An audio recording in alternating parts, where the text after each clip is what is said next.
How to change Outlook view to normal. Hi everyone, I'm here to assist you today without any delay. Let's jump right in.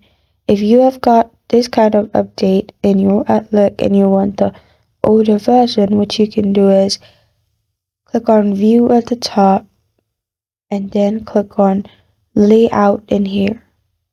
After you click on Layout in here, it will expand. You'll find different options. Click on Reading pane, which is the second option. Then, after you've clicked on Reading pane, click on these options, which is Show on the right. After you've clicked on Show on the right, it will look like the older version. And this is how to change Outlook view to normal. Thank you for joining me today. If this video helps you out, please leave a like and subscribe for more.